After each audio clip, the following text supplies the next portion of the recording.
welcome to the Video Game Town Hall meeting. I am your mayor and host, Jared Russo, and just by listening, you are a council member in this fine community of nerds and geeks and dorks and gamers. We have a very special episode in that this is being previously recorded, and Grant and I are on vacation, and so you are listening to something that we are setting up time-wise to air before August because we're previewing EVO 2025. I'm here with a very special guest, one of the main contributors, donors, backers, minds behind the minds of Video Game Town, the website. I'm here with a lifelong friend and a very long time podcaster who has not done this in quite some time. I'm here with Dr. Darron Lewis. Oh, you really put the doctor title in, huh?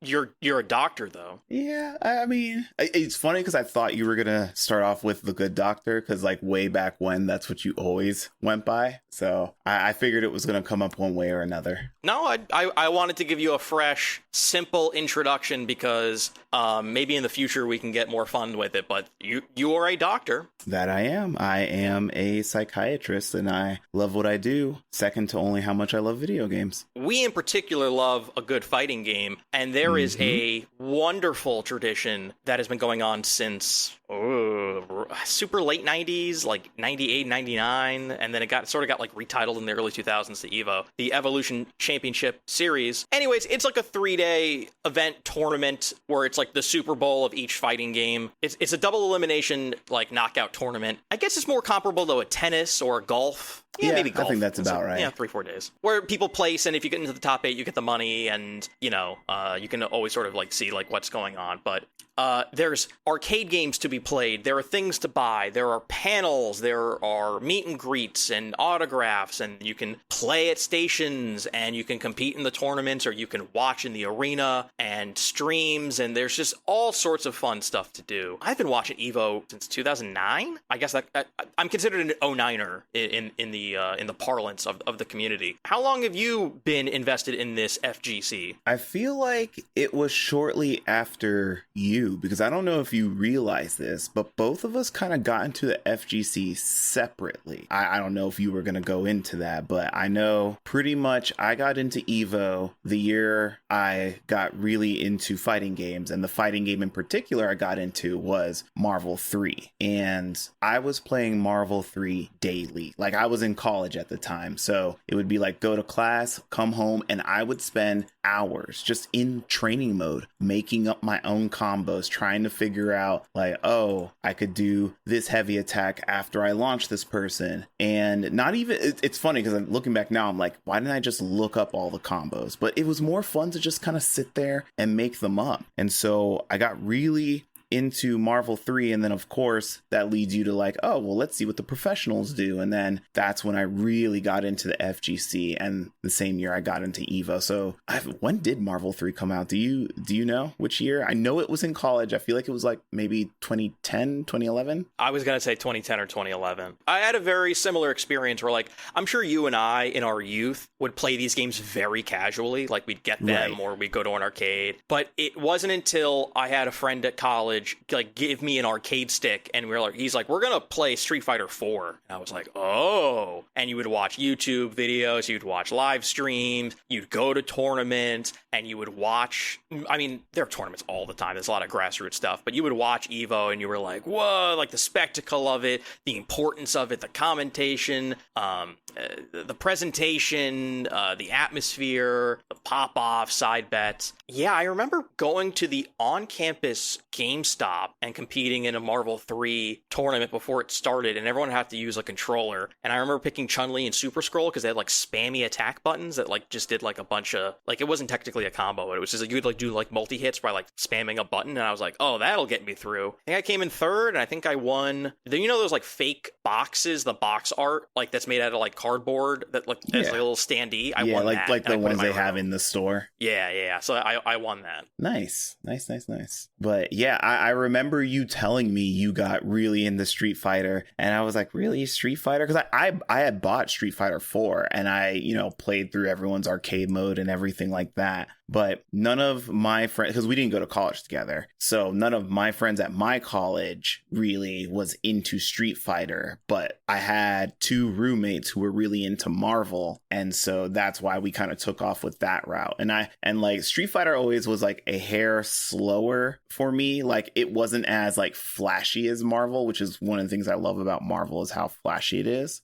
I think it's still a lot of fun to watch because it's just like understanding the technicalities and things like that. So I can see why you're into it. I feel like if I had to choose between the two, I would go with Marvel every time. Oh yeah, that's fine. There are anime games, there are tag games where it's all about like combos and the resets and crazy moments, and then there are slower games where it's about quote unquote footsies and reads and baits and bluffs and reactions and reads or whatever. But yeah, that was the era, man. That was the era where it was like, let's try King of Fighters 13, or like, let's try Street Fighter Cross Tekken, or like, let's try this and that. And then once you leave that environment where you're like living near people and they all have arcade sticks and you go over to their houses or whatever, like playing online like wasn't as great. And then I think the era of Street Fighter 5, it was like, oh, this is not. And then Marvel vs. Capcom Infinite, and it was just, yeah. Well, and I mean, the thing that I think you're leaving out there is the advent of rollback netcode, which my second favorite fighting game really, I feel like, was one of the first games to champion that, and that was Killer Instinct on the Xbox One. Playing that game online felt like you weren't playing online. It felt like you were playing like with someone right next to you.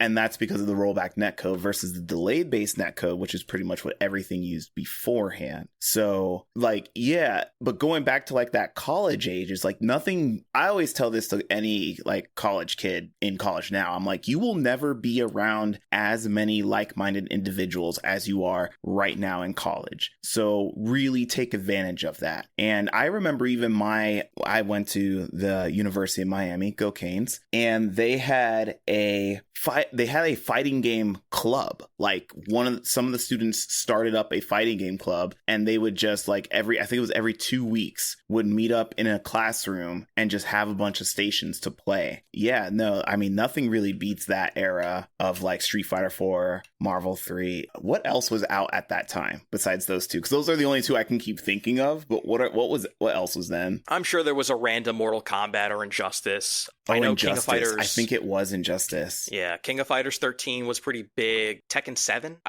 There's like 1,000 anime games, like Skullgirls and like all sorts of stuff like that. Yeah, and oh boy, do I have opinions on those. We're not here to reminisce about old times, because like I ended up going to these tournaments and meeting all these famous people and like that's how I got into grad school and got my thesis done, was like covering the FGC. So I would go to like Chinatown Fair, I'd go to Next Level, and I would interview people and stuff. And that's like the real first like journalism experience that I got. And then there was just like a real dry spell because it was just like Sony bought Evo, and then it was just like a weird like ugh. But then it came back with a vengeance, and we got Dragon Ball Fighters and Guilty Gear Strive, and it kind of like retook off again. And now we have MK1 and Tekken 8 and Street Fighter 6 and new games that may or may not be teased at this year's Evo. So this year's Evo, August 1, 2, 3, or August 1st, 2nd, 3rd. That would be a wiser way of saying that. Maybe. There are 8 games. I think we should go in the order of how many people have entered and briefly talk about them from least important to most important. Mortal Kombat 1 has the least amount of people entering, which is so funny to me that those NetherRealm games sell so well and no one competes in them, because I don't think they're really great competitive games. And I actually think it's a great business model. Like, I don't think they should abandon it, but I don't know. Recent NetherRealm stuff makes me think that they're not trying as hard to just be, hey, this is the casual people's fighting game. People like to see blood and guts. Cool. We're going to make Mortal Kombat and make it have a great story mode. But especially with how quickly they backed off of like DLC for Mortal Kombat 1, I'm actually kind of shocked by that they did that. And I'm not surprised that it is least popular amongst the FGC. I also think there's a much larger story going on with their parent company, Warner Brothers, and there is a lot of tomfoolery in terms of who runs that company, who makes the decisions. We might get a possible tease of what they're working on next. You would think they'd be working on a new Injustice. I was just about to say, is it Injustice 3? Do you think it's Injustice 3? I don't think they're teasing anything. I don't know what they're working on. I know that the head of one of their divisions, or like maybe the CEO was like, there are 4 core tenets of the gaming division that we're going to be keeping going. It's Mortal Kombat, Batman, Lord of the Rings, and Lego. I think it was like, or no, Harry Potter. I'm sorry, it was Harry Potter. And so clearly it's like Hogwarts Legacy 2, another Batman from Rocksteady, and clearly Mortal Kombat was on there because we might get the trailer for the movie, the sequel with Carl Urban as Johnny Cage. We actually might get that at Evo. Yeah, that's more likely. Yeah, that sounds about right. I was gonna say I don't think they're ready to talk about their next game. I do think it's Injustice 3, especially with this whole DC revitalization. And yeah, we have to get through all the hoops with Warner Brothers, but I do think Warner Brothers is actively trying to get their stuff together. I think they kind of realize how badly they fumbled everything, and they're really trying to get back to getting their stuff together, which is why they're saying they're doing things like doubling down on the franchises that actually succeeded. So it wouldn't surprise me especially with what do they call the new thing? The DCEU was the old one. What's the new one? The James Gunn universe. Yeah, the James Gunn universe.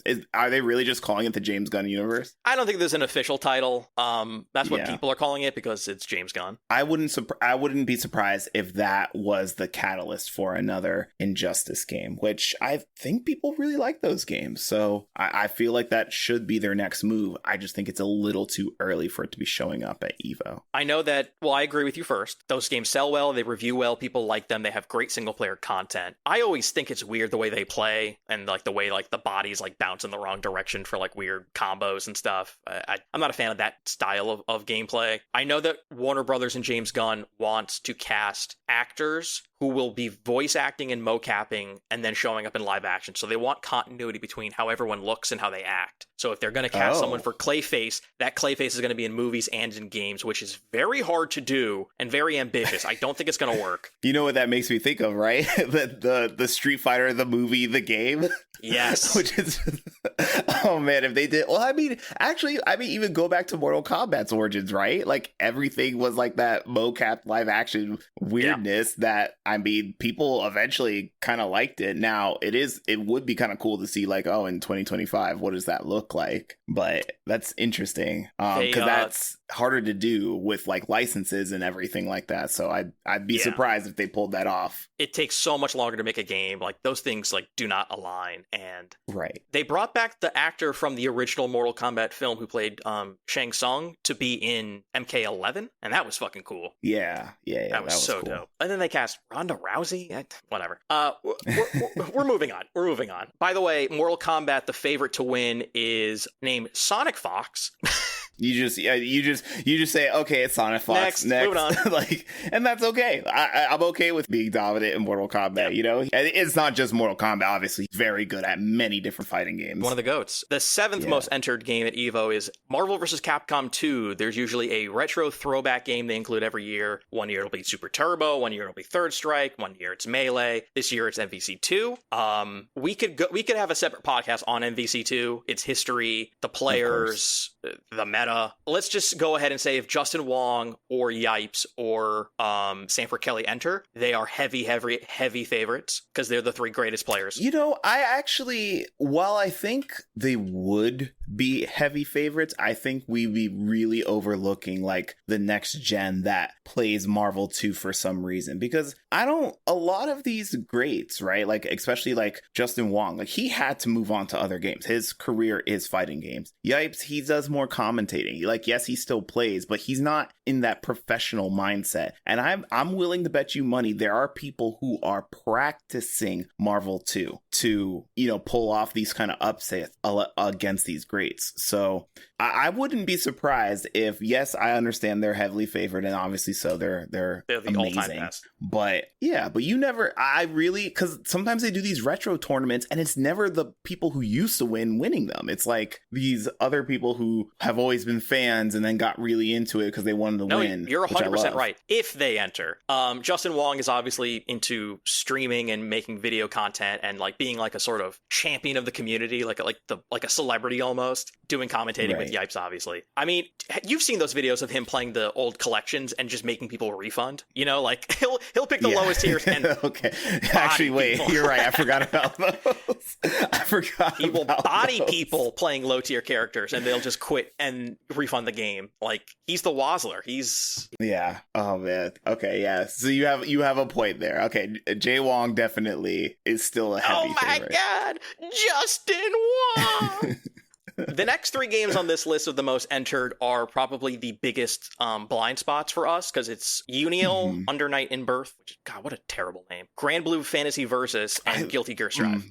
I'm gonna pause you for a second. I love the names of these Japanese anime fighter games. I love the names. Under Night in Birth, like, and then like when they start and it's like, change your destiny, engage, and like all these, like, I love how flashy those games are. Do I understand anything of what's going on? Not entirely, no, because they have like 8 meters. You have like 20 different specials for some reason, but man, I just love the flashiness of it. And I think the one we're probably closest to is Guilty Gear. Did you try out Guilty Gear? I remember being at a CEO in Orlando once and playing it for like 5 minutes and being like, this is weird, and then moving on. I think that's probably the most approachable of the anime fighters, and I've toyed around with it, nothing too serious. It's one of those things where it's like, if you were like, hey Darren, let's like really get into Guilty Gear, I'd honestly be down. But I think Dragon Ball FighterZ made everyone a fan who didn't know about Arc Sys, because I'll admit I didn't really know about Arc Sys until Dragon Ball FighterZ, and then I was like, oh, okay, they know what they're doing, and that made me at least look into Guilty Gear. And man, that art style in Guilty Gear is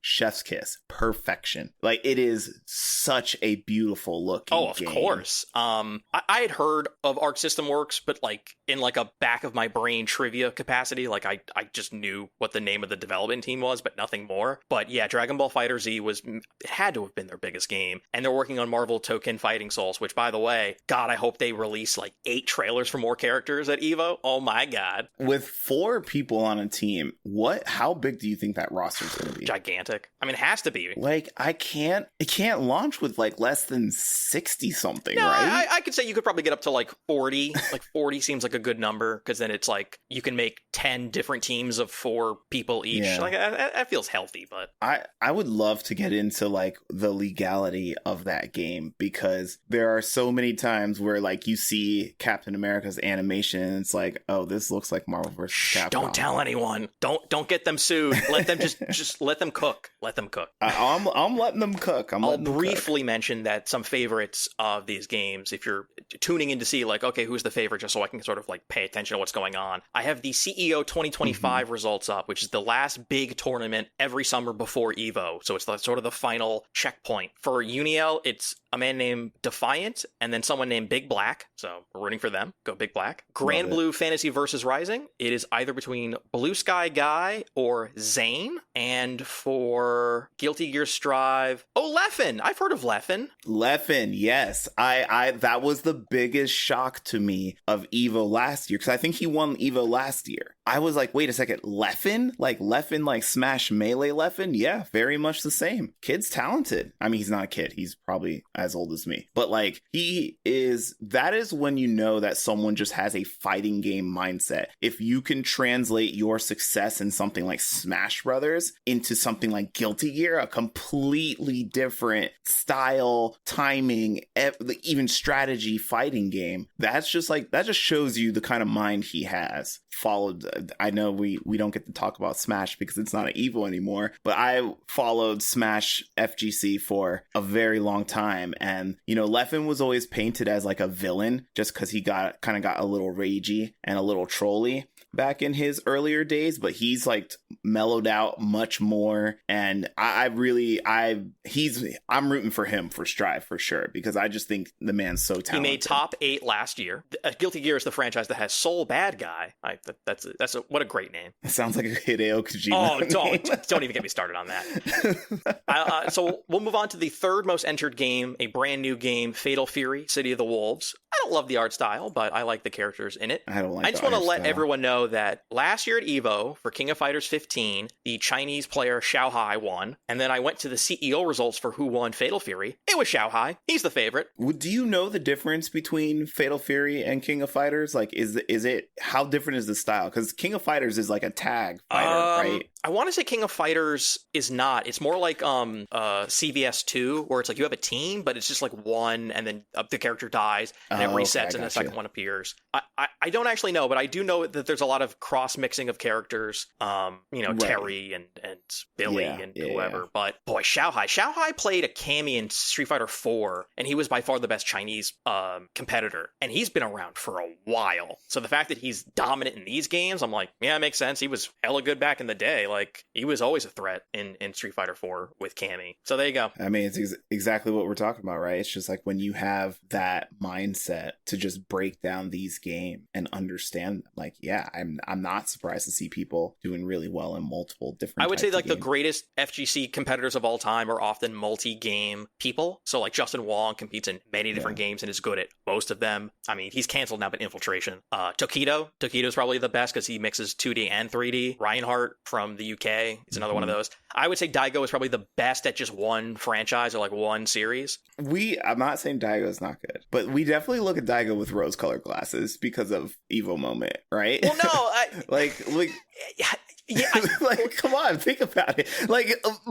Okay, in the past 10 years, which is, I would say that's when we've been FGC fans, like 10, 15 years, right? Daigo hasn't done all that much. As the number one Daigo fan in the world, let me just caveat everything with, when he was a teenager, he came over as the best in Japan and fucking bodied everyone, including Alex Valle, who was the best in America at Alpha 2, and he remained insanely good at every Street Fighter and Guilty Gear. He was like the man, and then he won back-to-back Evos in 4. He had his Michael Jordan run. He is now in this long tail Michael Jordan on the Wizards career where he can make top 8s. He's still insanely good. I don't know how dedicated he is to like literally winning every tournament, because a lot of times he'll like get pretty far but not make the top 8, because he would be able to make a top 8 10 years ago, but now it's like he'll show up, he'll get very far, and you're like, oh, he placed in the 40s or 30s or 20s, and you're like, oh, Daigo, that's still insane for a tournament full of thousands of people, Yeah, I was being a little harsh, admittedly. Well, no, but I just think it's funny because like we still like everyone still gets so hyped for Daigo, but like he's in his 40s. Yeah, right? He's in his mid 40s. It's okay. Yeah. He can retire. He doesn't need to keep competing as long as his wrists still work. Let's move on to Tekken 8, which is the second most entered game. There is one man whose name I keep seeing when doing research, and it's Nee. I think Nee has been the best modern Tekken player, but I'm looking at the results from last year and this year, and I don't see his name anywhere. Tekken is one of those things where I watch from afar. Like I don't play Tekken. I don't know. I'm not the biggest 3D fighter person. I'm way more 2D. But I am not down talking Tekken at all. I love watching it just because it is just like, again, I like fighting games that are a spectacle, like entertain my eyes as I'm watching. And Tekken does that. Tekken does that so well. But the problem is, since I watch at a distance, I don't really get into like all the players and everything. So I wouldn't be able to tell you like favorites and stuff. But am I going to be watching like finals for Tekken? Absolutely. Because it's so much fun. I will mention that the favorite seems to be a Pakistani player named Atif. He came in second last year at EVO, and he came in first place at this year's CEO. Playing Dragunov. I don't even know who that character is in Tekken. I mean, some of these other characters I know, like Law and Nina and Eddie. You mean the ones who were in Tekken 2? Yeah, Jin. Like I've seen those names, but then it's just like Dragunov, Shaheen, Clive. Like, who? Where's Yoshimitsu? Where's King? Where's the panda bear? Clive like Clive Rossfield, like the one from Final Fantasy? Oh, wait, did they put him in there? I'm like, Clive. I thought it was just like a generic guy named Clive. Okay. No, I mean, I love when we have countries that are so underrepresented in like the video game scene. You get players from there just coming out and destroying people. I love that. That makes me so happy. So I'm rooting for, what'd you say his name was? I'm gonna remember it. Atif. Atif. Atif. I'm rooting for Atif. Every continent on the planet Earth has like representatives in a lot of these games. Like Central and South America, there's a lot of like King of Fighters they were the best at, like Mexico. And then there's a big proponent of Street Fighter and Tekken in the Middle East. Europe, obviously, there's, I mean, I don't have to say much about like Asia or Europe or North America, but like it is funny to see a lot of these people coming from like countries you're like, huh, I never expected. Oh, they just happen to have the best player from there, like there's a big Dominican Republic contingent who are like insanely good at Street Fighter, where like that wasn't the case even like a game or two ago. So yeah. International, worldwide, Evo. Love it. Do we think we're going to get any... There'll probably be more DLC for Tekken 8, so they'll probably reveal stuff like that. Yeah. That and Fatal Fury. I'm just trying to think of like what could they show? Probably more characters. 2XKO, we're going to get a release date for that? I really hope so, but, and yes, is part of the reason why I'm hoping so exclusively for Fantasy League that we're playing in. I know you've discussed it on different podcasts, but we play a fantasy game critics league where basically we draft games, try to see which ones are going to review the best, and whoever does the best wins. And I picked 2XKO because I had so much faith that it was coming out this year, because it was like fully playable last year. People were like, yeah, this game is done. They just need to release it. So where is it? I don't know. Still being worked on? Beats me. And they had a decent roster. They had a lobby system. They had everything. So it's like, what are you working on? Just drop it. I know that the Cannon brothers, who used to run and created Evo, they made the studio that's working on this at Riot. So who knows? Maybe they'll just be like, Shadow Drop, it's out. Haha, tournament. Oh, I would love that. Now, what are the chances of me actually getting into 2XKO? Very minimal, because I don't think I'm going to have anyone dedicated enough to play with me. Cough, cough, Jared, cough, cough. But Marvel Token Fighting Souls. Dude, when is that? What was the date on that? I don't think they gave a date. It's probably next year. It's got to be 26. So if 2XKO comes out this year, which I think they already said it was going to be free to play, you got to try it with me. We'll see. And now, the biggest game, the most important game, the greatest fighting game series of all time, Street Fighter 6 and Street Fighter in general. There is a movie being worked on. Oh my The God. cast list is insane for this movie. I don't know why they didn't hold some of this stuff for Evo. They cast Dan Hibiki. It's 50 Cent, okay? I can't get over 50 Cent being Balrog. I'm like, there is no way in any multiverse where 50 Cent is going to represent Balrog in a movie. What? Not only that, Jason Momoa is Blanca, and Roman Reigns is Akuma. Roman Reigns is Akuma. I can also see that. Like that, those actually kind of make sense to me. The one that I feel like does not match is 50 Cent being Balrog. Because even, what's the name of the guy playing Dan? He's a comedian.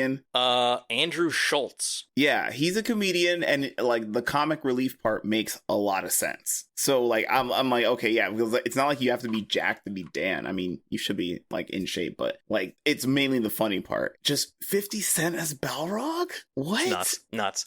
Absolutely nuts. So in terms of Street Fighter 6, this is the game I'm most familiar with. I'll watch the big tournaments. I'll know most of the people who are considered to be like a top 8-esque favorite. I'm working on a betting guide that'll sort of list out the favorites from like Punk, last year's winner, all the way up to like the nosebleeds of like if you want to bet, plus 5,000 on like no names. I could sit here and talk to you about all these players all day. There's one trend though that I'm noticing, and it's that there's a lot of young guys, and I mean teenagers or young men who are picking Ryu and doing very, very well. Like there's a person named Blas who picks Ryu, who has just come out of the woodworks in these last few months and is killing people. Kramie, it's another young guy, and they're talking him up.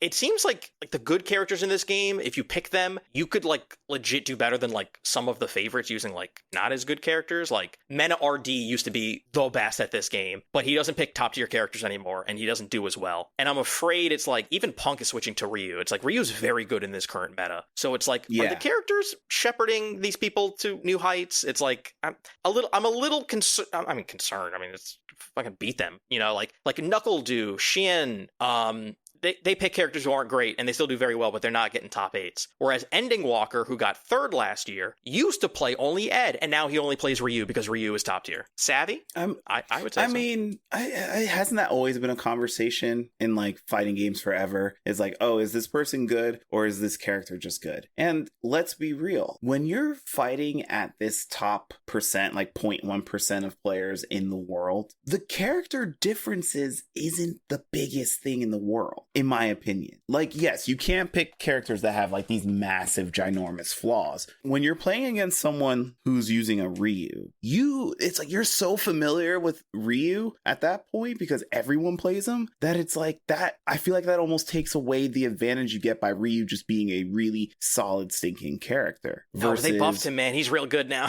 Yeah, I don't know why they keep buffing him. I was going to bring that up because like I saw that they're like, oh yeah, we're just going to keep buffing him. And it's like, why? He was already like, this was probably one of the best iterations of Ryu in Street Fighter history. And it's like they just made him better. I mean, they had to nerf Luke. They had to nerf Rashid. They had to nerf characters who used to be good. But then there are still people who play those characters. And it's just like, Noah the Prodigy, man. There's a better Luke. His name is Ryu. Just go with him. Daigo picks Akuma. It's like, there's a better Akuma. His name is Ryu. Just fucking pick him. But I respect specializing in a character that not everyone has because the frame data on that character, your opponent is not going to know like the back of their hand like they would if you picked Ryu. Like everyone at this point knows the frame data to Ryu. And so I like the idea of, oh, I'm going to pick someone who may not be as perfect as Ryu, but still can kick a lot of butt. And I mean, if we all want to see that in a fighting game, right? We want to see character diversity, right? Do you have like the top like 16 pulled up from last year and just see the character spread? Although I know the meta's changed severely since then. Yeah, I would almost say going by like the recent tournaments this year is probably like a better indicator because last year it was all the characters who were great, which was like the newly released Ed and M. Bison, and there was a lot of those, and then a bunch of Ken players. Whereas this year those characters are not as good. Ken. So you're seeing like Tokido still plays Ken, and it's like, okay, like Ken got nerfed. You didn't do as well as Tokido. Maybe if you would pick Ryu. But this year it's a lot of Mei, Terry, Punk is Cammy. I mean, but even he counterpicks with Ryu. Yeah. I'm just saying. So let's go through some of the favorites. Punk won, first American victory. He's a favorite again.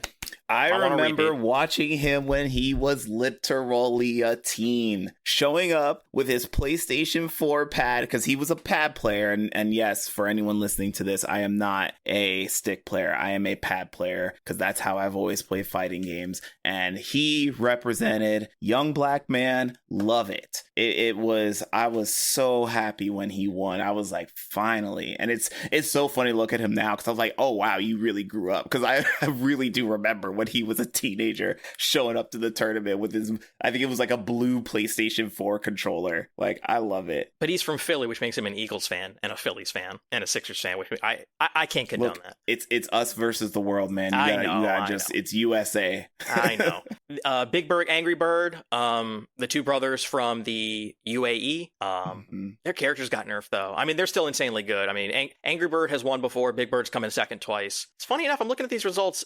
Zen, a Chinese player, picked JP, who was real good last year. This year he came in fourth at CEO, only playing M. Bison or DJ. So like clearly it seems like it's paying off if you're switching characters in this game, because you look at the results of people who didn't switch characters and it's like they didn't do as well. Momochi, I'm gonna call it Momochi and Mena RD. So heavy favorites. Lashar, a Korean player who plays Mei and Terry. I think he's won the last two tournaments. I think he won Combo Breaker and CEO. I would say he's probably a co-favorite along with Punk. I have reams of data for this article I'm working on.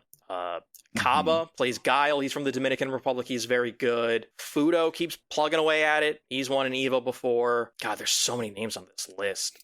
And I hate to because I know your article is supposed to be like lining up the stats, but I actually feel like Evo is like the one tournament where you can't go by like anything because anything can happen at Evo. And again, it's one of the reasons why it's so exciting. I mean, even just watching pools in Evo is exciting because a name will get knocked off in pools. Yeah. Guarantee it, because that is what happens when you have the entire world coming together to play. And no, I mean, I respect your betting guide there, but even your talk about those favorites, it wouldn't surprise me if they didn't even make top 16. Like that's what I love about Evo. I mean, so many people enter this tournament in particular. I think last year's was maybe one of the biggest, but I'm just going to toss out some names. Like here, if I were to put together like a top 8, it would probably be Ending Walker, Punk, Lashar, NL.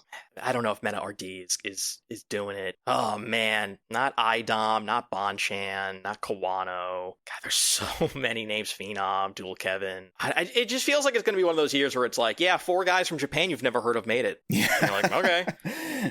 Oh, Ryokichi's really good. Riddle plays Zangief. I'd like to see him. Yeah, it'd be fun to have a Zangief player because they kept buffing him every season. You know, I hate Geef players. No, you got to flip. Geef players are there just to frustrate you. Like it's like, because at the end of the day, if you really study, you will beat Geef. But it's like, if you don't, it's just going to be annoying. I would have been a really big proponent of Snake Eyes, but then it turns out that like he sucks, and like he did like a big heel turn, and I think he's getting canceled. So like he doesn't even show up to these tournaments anymore. So these FGC cancellations, it's real bad. It's either you're like secretly a Republican or whatever, you're just like a giant piece of shit, or if you play Smash Brothers, you're a literal pedophile. It's like, what is going on? Yeah, I mean, again, as someone, like, if you asked me which game in the FGC have you followed the most, it would probably be Smash Brothers, then Marvel. Marvel, then Smash Brothers. But I'm not gonna lie, when all that stuff came out about Smash, I really stopped watching, because I was like, I don't feel comfortable. Like, and then like, it's one of those things where it's like, man, you think that because we have this shared interest in the love of gaming and fighting games, and you would think we'd all be like-minded, but who know? Have they announced commentators yet? For the games? I'm sure you can look it up. It's probably the same group of people who commentate all the recent tournaments, you know. James Chen, that's his name, right? James Chen and Ultra David. Okay, is he going to cry again? Because every time he cries, he makes me cry. I can't stand it. He gets so emotional, and I'm like, okay, now I gotta the last cry. few years, it's been Yipes and Sajam they put for top 8 Street Fighter, but yeah, you know, I'm sure Markman will be there, and Maximilian Dude will have his own stream. Oh yes, that's right, the Max stream, which is like an event in itself. Yeah, we'll end by saying this: they better show off the Sagat gameplay trailer and maybe some footage of Sea Viper or whoever is coming next. Wait, sorry, I don't mean to cut you off. Didn't they already show that at the Capcom thing? They like showed the like single player like cutscene, but they didn't show like breaking down his gameplay. Like they usually do, like, here's what he looks like, and then later here's what he plays like. Did I imagine that then? They were talking about how because like the lore is supposed to be that he's giving into the Saitsu no Haru, and so now he's doing like these dark moves. Maybe it was a dream. Man, that's crazy. I'm dreaming about Street Fighter reveals. Oof, no, they definitely showed stuff. I just feel like they you know, it's like he's playable. Like, you know, they'll probably have one of those. Yeah, no, I think he'll be playable on the floor for sure. I don't know why they didn't save the like what characters are coming for Evo. They kind of like blew all their load 4 earlier. at once. I thought that was weird. They were just like, oh yeah, here they are, and I'm like, because they leaked. They always leak every single time they leak. Oh, I actually did not see the leak. I had no idea. Actually, no, I lied, because when I saw Sea Viper, I was like, oh, wasn't she announced already? And I think that was just because it was leaked. So every season of DLC has leaked. The original base roster leaked. Like, I don't know what's going on at Capcom, but either they don't care or they have a mole. Nah, they don't care. They're just going to be making god tier games over and over again. So that's it for our preview. I think we should wrap up by saying that I would very much like my friends to organize an Evo trip for someone's bachelor party 2026. That's all I'm going to say. Noted. Duly noted. My dumbass, if I were to make him best man, there is no way in hell that's being organized correctly. I mean, the best man organizes with the rest of the groomsmen, so he better. He needs all the help he can get. I don't know what planet he's living on. We'll figure something out. We'll figure something out, because that is actually a brilliant idea. Yeah, I had not thought of until you just said it. So we see a show, we gamble, we go to Evo. It's great. I'm actually super down for this. There you go.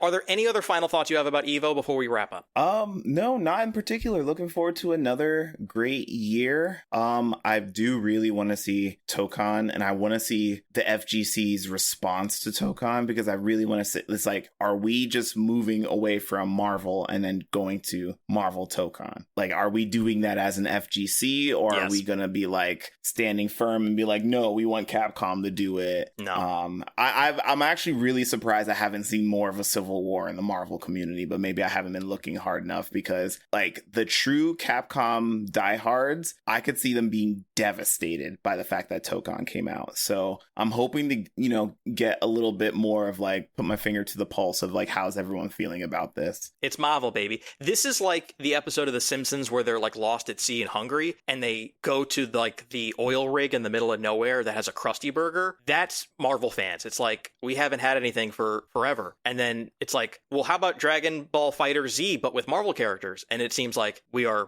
fed. We are satiated forever. Thank you. Bless God. If it was anyone but ArcSys, I think people would have problems with it. But because it's ArcSys, I think we're like, oh, okay, no, they know what they're doing. Yeah, they already made one incredibly great licensed game based on like memorable characters. They can do it again. Yeah. All right. Well, thank you so much for joining us. This has been my favorite podcast I've done in years. I guess people cannot find your work because you do not do the kind of work that I do. And you don't want to openly talk about patients' information because that would violate law. Absolutely. I mean, hey, if you're in Georgia and you need a psychiatric evaluation, hit up your boy. But no, I don't do any video game articles or anything like that. You can follow me on all the places that you find such people. Blue Sky, Video Game Towns on YouTube, Twitch, and Instagram. That was the one I was forgetting. Excellent. Well, this has been wonderful. I look forward to the planning of next year's bachelor party. And absolutely. Thank you for listening, and see you next week. I officially am holding the gavel. You are all